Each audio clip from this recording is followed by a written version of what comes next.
The Brutalist is a poignant exploration of the immigrant experience, depicting the struggles, aspirations, and disillusionments that accompany the pursuit of the American dream.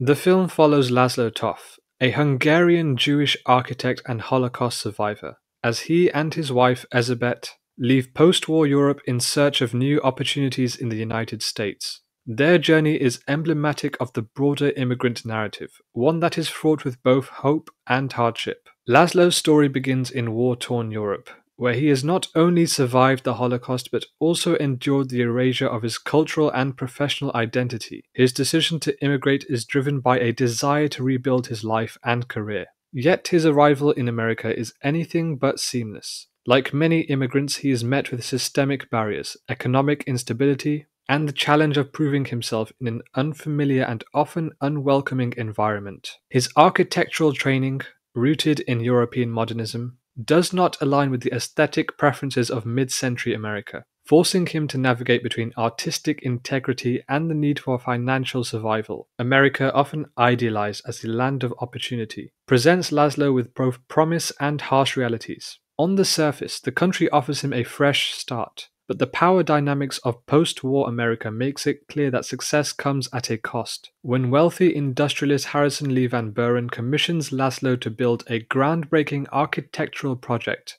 it initially seems like the fulfillment of his dream. However, as the relationship unfolds, Laszlo realizes that his work is being shaped by forces beyond his control. He is expected to conform to the vision of those with money and power rather than stay true to his artistic ideals. This aspect of the film highlights a central tension in the immigrant experience: the negotiation between self-expression and assimilation. Laszlo's struggle mirrors that of countless immigrants who arrive in the US with ambitions and unique skills, only to find that the system demands their conformity rather than their innovation. Beyond professional challenges, The Brutalist also explores the emotional and psychological weight of immigration. Laszlo and Elizabeth must navigate their identity in a foreign land while carrying the trauma of their past. The film portrays the isolation that often accompanies immigration, feeling neither fully accepted in the new country nor entirely connected to the old one. For Laszlo, his architectural work becomes both a means of survival and a mode of self-expression. His buildings are a reflection of his inner world, his memories of Europe, his aspirations for the future, and his struggles in the present. However, as he faces increasing pressure to compromise his vision, the question arises: can he truly achieve the American dream without sacrificing who he is? By centering the film around an immigrant protagonist, The Brutalist presents a larger commentary on post-war America. It critiques the idealized notion that hard work alone leads to success, showing how systemic inequalities and power imbalances shape an immigrant's journey. It also examines the way America both welcomes and exploits immigrant talent, offering opportunities but often stripping individuals of their autonomy in the process. Ultimately, Laszlo's story is not just about one man's architectural ambitions. It is about the universal struggle of immigrants who must reconcile their dreams with the realities of a world that demands their adaptation at the expense of their identity. Through its exploration of art, ambition, and belonging, The Brutalist presents a deeply human and resonant portrayal of the immigrant experience. One of the central conflicts in The Brutalist is the tension between artistic vision and the realities of financial and social power. Laszlo Toth, an idealistic architect with a strong personal style rooted in European modernism, finds himself at the mercy of Harrison Lee Van Buren, a wealthy industrialist who commissions him for an ambitious project. What begins as a promising collaboration soon devolves into a struggle for control,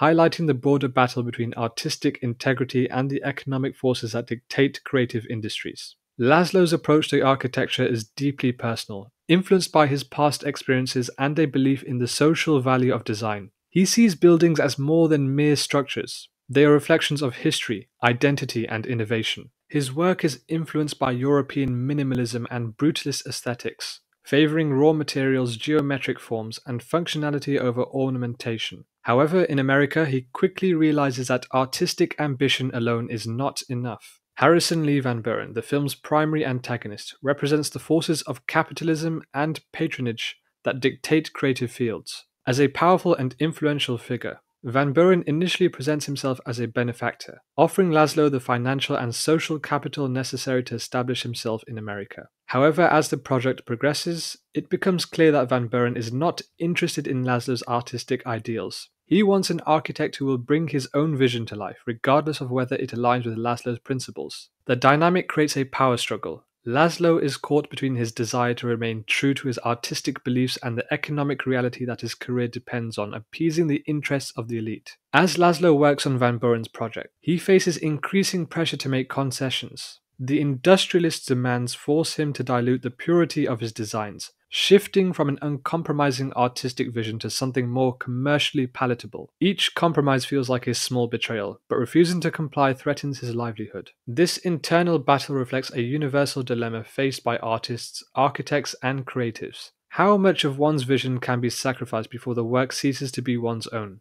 The film suggests that while art exists within a commercial framework, the power dynamics between creator and patron often leave the artist with little agency. Van Buren's patronage is not just purely altruistic. It is transactional. He recognizes Laszlo's talent but sees it as something to be harnessed for his own gain. This relationship mirrors historical patterns in which artists, architects, and visionaries are used by the wealthy as tools for self-aggrandizement. In commissioning Laszlo's work, Van Buren elevates his own status, aligning himself with high culture and intellectual prestige while retaining ultimate control over the project. This exploitation is not limited to architecture. It is a reflection of a broader system where artistic labor is often undervalued and co-opted by those who control financial resources. The film subtly critiques how capitalism commodifies creativity, reducing it to a means of production rather than a form of expression. At its heart, The Brutalist is not just a story about architecture and ambition. It is a deeply personal examination of trauma and the resilience required to move forward.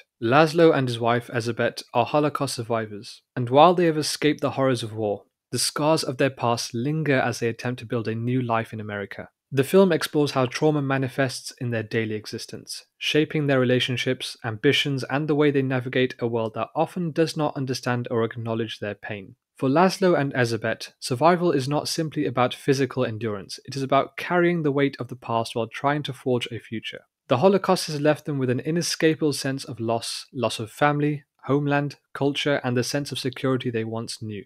As an architect, Laszlo's designs are deeply influenced by his experiences during the war. His preference for brutalist architecture, stark, functional, unembellished, mirrors his own emotional state. His work is a response to destruction, a desperate attempt to create something solid and lasting in a world that once proved terrifyingly impermanent. However, the very aesthetic that defines him is also a reminder of the brutal past he endured, forcing him to reconcile his art with his suffering. While Laszlo channels his trauma into his work, Elizabeth's pain is more internalized. As a woman who has endured war, displacement, and the loss of loved ones, she faces the additional burden of being expected to support her husband's ambitions while coping with her own grief. The film subtly explores the different ways in which men and women process trauma. Where Laszlo is outwardly defiant, Elizabeth's pain manifests in quieter, more introspective ways. Survivors of trauma often grapple with a paradox. They have been given a second chance at life, but at what cost? Laszlo and Elizabeth are alive, but they are not necessarily free. Their memories weigh on them, preventing them from fully embracing the present. In post-war America,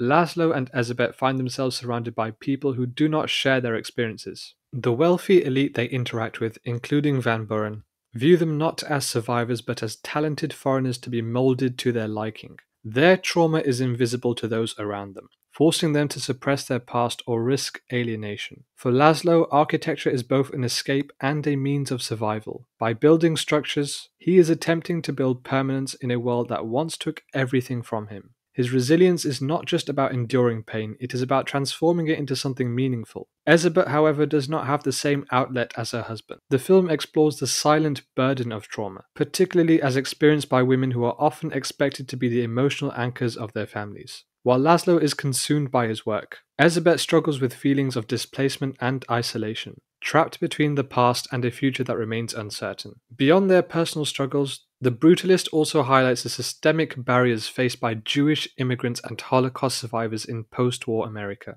Despite their talent and resilience, Laszlo and Elizabeth are outsiders in a society that favors established elites. Anti-Semitism, xenophobia, and the expectation to assimilate make their journey even more difficult. Laszlo's career depends on his ability to adapt to American tastes, yet doing so feels like erasing a part of himself. Similarly, Elizabeth is forced to navigate social circles where their past is seen as a footnote rather than a defining part of their identity. Despite these challenges, the Brutalist ultimately presents resilience as an act of defiance. Laszlo and Elizabeth refuse to be defined solely by their trauma. Their very existence, their ability to create and love, is a testament to their strength. For Laszlo, every building he designs is more than just a structure. It is a statement that he has survived, that he refuses to be erased. His resilience is found in his refusal to let the past silence him. While their relationship is strained at times, Laszlo and Elizabeth's bond is a reminder that shared pain can also be a source of strength. Their love, though tested, remains a symbol of survival in itself. The Brutalist does not offer easy resolutions when it comes to trauma. Instead, it presents a nuanced portrayal of what it means to carry the weight of history while trying to move forward. Laszlo and Elizabeth's journey is one of pain, but also of perseverance. Their story is a reminder that resilience is not just about endurance, it is about finding ways to rebuild, even when the past threatens to pull you back.